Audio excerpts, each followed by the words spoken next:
So everybody talks about the lift the wheels and the tires, but nobody explains what happens to the rear axle after you lift it 3.5 inches. If you don't do something to correct it, the wheels are going to sit funny and that drive shaft's going to complain. So today I'm going to show you the uppers, the lowers, and the pinion in their respective positions and explain why I feel RockJock was the best solution for my Bronco. So welcome back to Project Kehm, knowledge, experience, honesty, and modularity.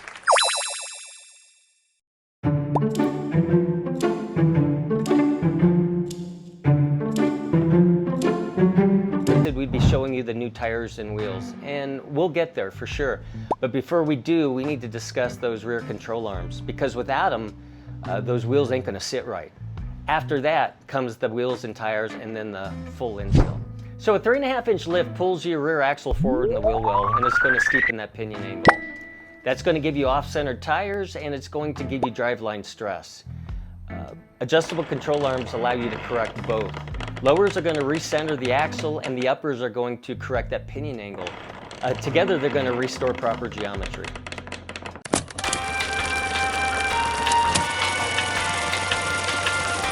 At around 2 inches of lift, you're fine. Most Broncos can run that with no issues at all.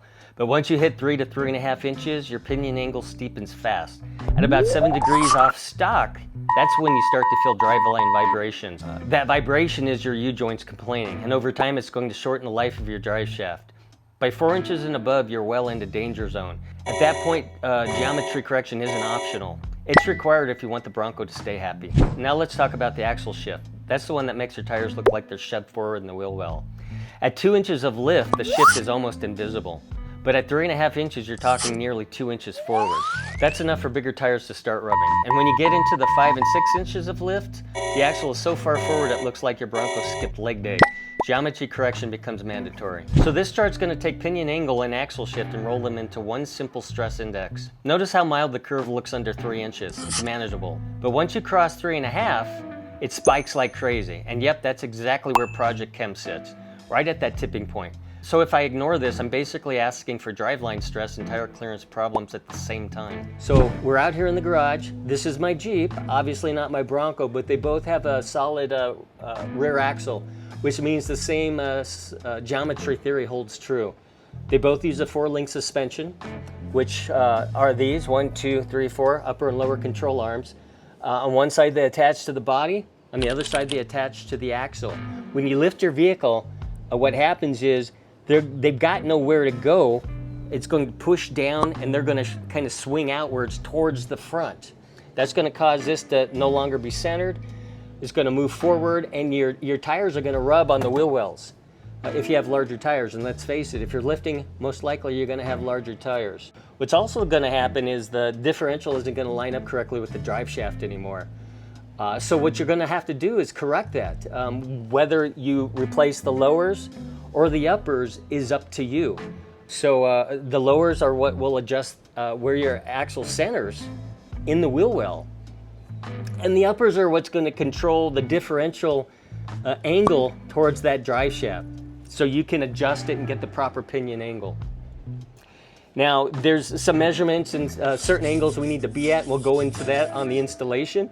But that was just a quick rundown, a 101 of how this 4-link suspension system works and how it's altered when you lift your vehicle. I hope that helps. So if you go with lowers only, the idea is simple. It's going to reposition your rear axle back to the center of the wheel well. That way the tires don't look like they're shoved forward anymore. But here's the catch. It doesn't solve the whole problem. So the pros: centers the axle in the wheel well. Strong, simple, and cost effective.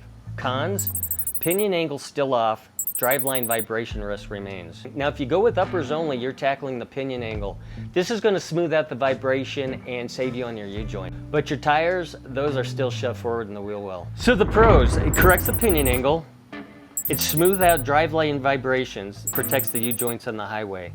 Cons: tires still sit forward in the wheel well, and it doesn't fix clearance issue. And finally, if you run both uppers and lowers, this is going to be your complete solution.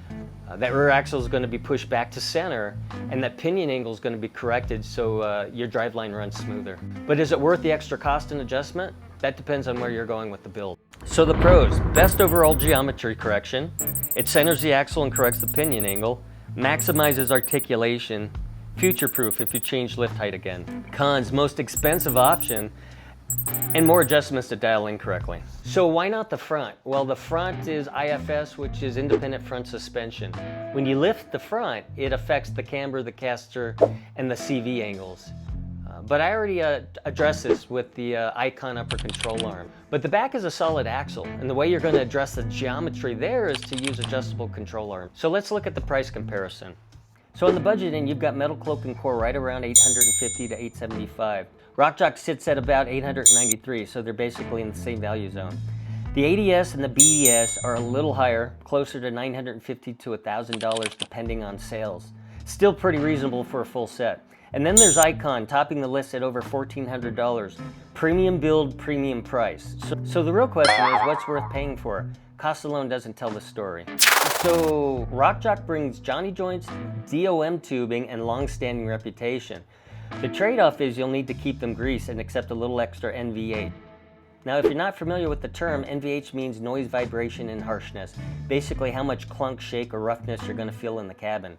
In other words, parts like rod ends and heims are strong, but they're usually louder and harsher compared to bushings. MetalCloak wins on ride quality and articulation with their Duraflex joints, but they're trickier to adjust and joints eventually need service. Icon is precision focused, double adjusters, FK rod ends, the work. But that premium costs you, and the rod ends, they can transmit more road noise. Core is made in the USA, lifetime warranty and affordable, but some users say the lock nuts need constant attention. They're a great value, but a little more hands-on. ADS brings the race pedigree. Heim joints, DOM steel, big articulation, but Heims wear faster, they're noisier, and they need more love. BDS delivers flex joints, full adjustability, and a lifetime warranty at a fair price. But they're not as refined as RockJock or Icon. But they're solid, dependable, and backed up by the warranty.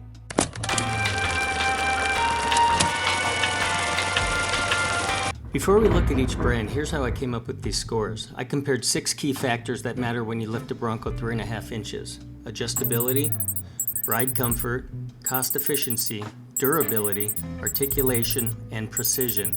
Each category is rated on a 1 to 5 scale based on published specs, warranty details, materials, and a big dose of real-world feedback from the Bronco and off-road community. So the goal isn't to crown a single winner for everyone, but to show the strengths and trade-offs so you can match the right setup to your own build. RockJock comes out swinging with top marks for adjustability, durability, and precision. Their double adjustable Johnny joint design makes pinion angle and axle centering a breeze. Ride comfort is middle of the pack, and cost is fair for the strength you get. But if long-term geometry accuracy is your priority, this is the gold standard. Icon delivers excellent adjustability and precision, backed by heavy-duty bushings and hardware. Durability is high, and ride comfort is solid. Pricing is on the premium side, but you're paying for proven engineering and fitment. Core balances cost efficiency with strong adjustability and good precision. It's a smart option if you want adjustability and dependability to construction without stretching the budget. Ride comfort and articulation are respectable, giving Core a well-rounded profile. ADS is the ride quality and articulation specialist. These arms are designed to complement ADS race-inspired suspension, so ride comfort and articulation both score high. Durability and adjustability are also strong, though cost efficiency naturally takes a hit with premium gear.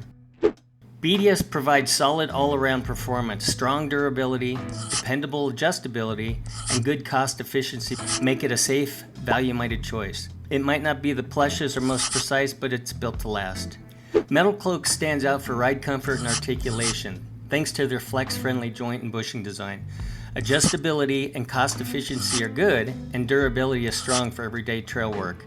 If you want a comfortable daily driver that still flexes well off-road, MetalCloak is hard to beat.